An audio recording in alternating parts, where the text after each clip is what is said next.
വന്ന് ഇന്ന് മലയാളത്തിലെ ഏറ്റവും വലിയ ഹിറ്റായിട്ട് നിൽക്കുന്ന പടം, കമേഴ്ഷ്യൽ സക്സസ് ആയിട്ട് നിൽക്കുന്നതും ക്രിട്ടിക്കലി പല ഭാഷയിൽ ആൾക്കാർ സംസാരിക്കുന്ന മഞ്ഞുമേൽ ബോയ്സ് എന്ന് പറഞ്ഞ പടം, it's short on dollar ratio, it's not CinemaScope.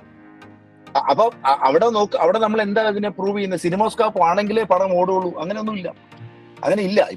ഇപ്പൊ ജുറാസിക് പാർക്ക് എന്ന് പറഞ്ഞ സിനിമ, ഇറ്റ് വാസ് ഇൻ 1:1.33.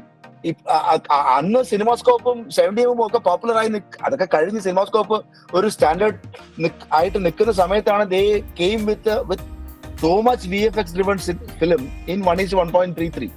അതെന്തുകൊണ്ടാണ്? അവരുടെ ലിമിറ്റേഷൻ ആയിരുന്നു. Because they couldn't render these kind of VFX in ആ സമയത്ത്.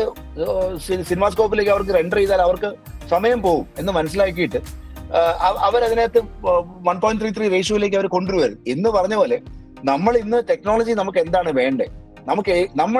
നമുക്കിപ്പോ ഒരു നമ്മൾ ആക്ടേഴ്സിനെ ചൂസ് ചെയ്യുന്ന പോലെ നമുക്കൊരു ഫോർമാറ്റിനെ ചൂസ് ചെയ്യാനുള്ള ഒരു സ്വാതന്ത്ര്യം കൂടെ കിട്ടണം.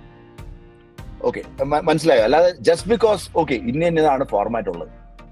ഓക്കെ, നമുക്കൊരു പടത്തിന് വേണ്ടി ഇപ്പൊ പുറത്ത് നമ്മൾ ശ്രദ്ധിച്ചു കഴിഞ്ഞാൽ, ഇപ്പൊ ആരിയുടെ അലക്സ മിനി എന്ന് പറഞ്ഞ ഒരു ക്യാമറ വന്നത്, ആരി ക്യാമറാസിന്റെ ഏറ്റവും വലിയൊരു ഒരു ഡിഫിക്കൽട്ടി ആയിട്ട് അവർ പറഞ്ഞ അതിന്റെ സൈസാണ്.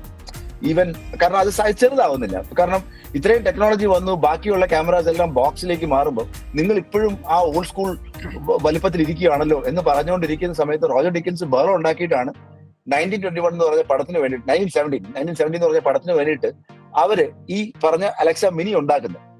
By the time the film got released, ഇവിടെ അലക്സ മിനിയിൽ ഒരു 20 സിനിമ വന്നു കഴിഞ്ഞു. കാരണം അവിടെ ഒരു ടെക്നോളജി വരുമ്പോൾ തന്നെ ഇവിടെ ആ ക്യാമറ വരും.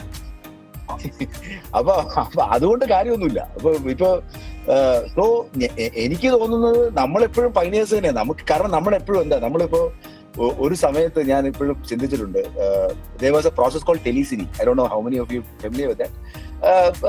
നെഗറ്റീവിലായിരുന്ന സമയത്ത് നെഗറ്റീവ് ലാബിൽ പ്രോസസ്സിങ് കഴിഞ്ഞ് റഷ് പ്രിന്റ് ചെയ്യുന്ന ആ പ്രോസസ്സ് കഴിഞ്ഞ് നോൺ ലീനിയർ ആവുന്ന സമയത്ത് ടെലിസിനി എന്ന് പറഞ്ഞൊരു പ്രോസസ്സിലൂടെ ഇറ്റ് ഇസ് കൺവേർട്ട് ഇൻ ടു ഡിജിറ്റൽ ടേപ്പിലോട്ട് കൺവേർട്ട് ആവും. സോ ആ സമയത്ത് മിനി DV എന്ന് പറഞ്ഞൊരു ഫോർമാറ്റ് ഉണ്ട്. മിനി DV എന്ന് പറഞ്ഞാൽ ഏറ്റവും ഹോം വീഡിയോ ലൈക്ക് ഹൈ8ന്റെ ഒരു പുതിയ വേർഷൻ ആയിരുന്നു മിനി DV. ഓക്കെ, DV എന്ന് പറഞ്ഞ സാധനം ഉണ്ട് അതിനകത്ത്. DVയുടെ മിനി വേർഷനാണ്. ഭയങ്കര ചീപ്പറാണ് ആ കാസറ്റും. ഞാൻ പറഞ്ഞ ആ ടേപ്പ് വളരെ ചീപ്പറാണ്, ആ പ്രോസസ്സ് ഭയങ്കര ചീപ്പറാണ്. ഇപ്പൊ പണ്ടൊക്കെ പ്രസാദ് ലാബിൽ ടെലിസിനി ബീറ്റയിൽ മാത്രമേ പോകത്തുള്ളൂ. ഡിജി ബീറ്റയിൽ പോകുന്ന സമയത്ത് മലയാള സിനിമ മൊത്തം മിനി DVയിലാണ് ടെലിസിനി ചെയ്യുന്നത്.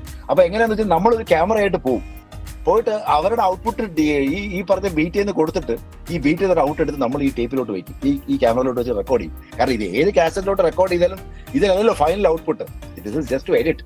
സോ നമ്മളിപ്പോ ഫിലിം ഇല്ലാതെ എങ്ങനെ ഷൂട്ട് ചെയ്യാന്ന് ആലോചിച്ചുകൊണ്ടിരിക്കുന്ന ആൾക്കാരാണ് നമ്മുടെ സിനിമ ഇൻഡസ്ട്രി. അപ്പൊ അതുകൊണ്ട് തന്നെ ഈ ടേപ്പിലേക്ക് ഈ സാധനം കൊടുക്കുമ്പോൾ അവർക്ക് അതിശയമായി, നിങ്ങൾക്ക് ഇത്. അപ്പൊ അവർ പറയും ഇതിനകത്ത് ഡ്രോപ്പ് ഫ്രെയിം വരും, ചില ഫ്രെയിംസ് മിസ്സാവും. അതൊക്കെ നമ്മൾ നോക്കണം, കുഴപ്പമൊന്നുമില്ല, നമുക്ക് പൈസ കുറഞ്ഞ എവിടെ കിട്ടും.